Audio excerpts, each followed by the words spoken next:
It was May Day, and Lady Hardcastle and I had walked down the lane immediately after breakfast to join the crowd that was gathering on the village green.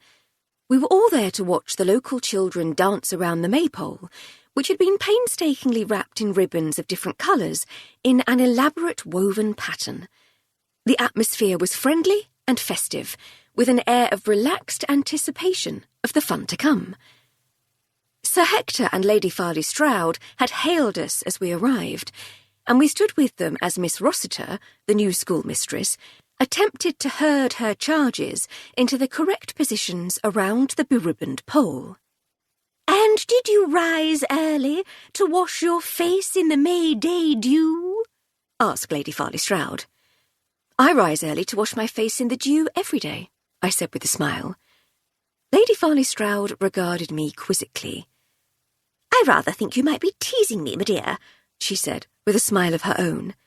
"Of course she is, Gertie," said Lady Hardcastle. "Take no notice. She's been in a giddy mood all week." Sir Hector let out his joyous bark of a laugh. "I believed you, my dear," he said. "Has to be something to account for your youthful complexion, what?" "Clean living, fresh air, and honest labour," I said. "I also have a painting in the attic." "Like Dorian Gray?" said Lady Farley-Stroud. "No, it's a picture of Cardiff docks.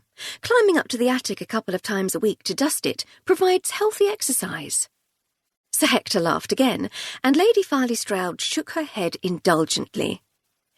"I remember when you came to the village, a timid and deferential lady's maid, young Florence," she said. "You wouldn't have said boo to a goose when I first met you, and now look at you."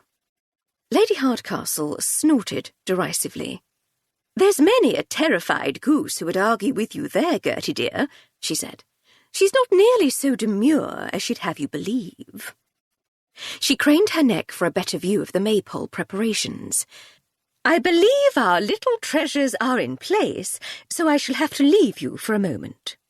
Lady Hardcastle had been persuaded, though, in truth, little actual persuasion had been required, to accompany the maypole dance on her newly acquired accordion.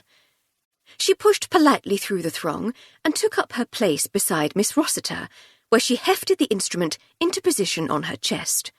Once comfortable, she squeezed the bellows to produce a jolly chord in a major key.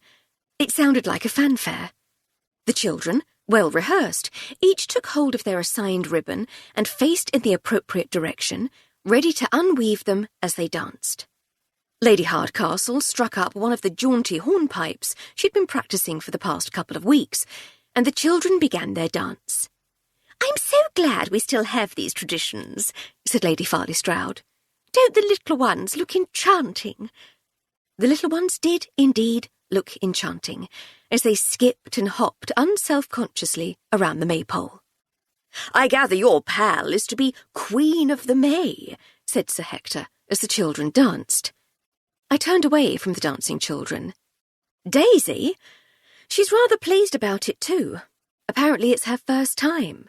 "It is," said Lady Farley-Stroud. "She used to have... Well, one doesn't like to malign the girl, but she had a reputation.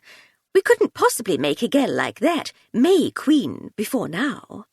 "She was a little flighty, I agree, but she's grown up a lot since we first met her. She'll make a fine queen." "Do you know what I miss?" said Sir Hector, apparently no longer interested in Daisy Spratt's regnal virtues. "No, Sir Hector," I said. "What do you miss?" "Jacko the Green." "Oh, Hector," scolded Lady Farley-Stroud impatiently. "You favour anything that involves drunkenness and tomfoolery. We're well rid of it. Happy, dancing children and pretty queens of the May, that's what we need." "If you say so, my little plum duff. If you say so,"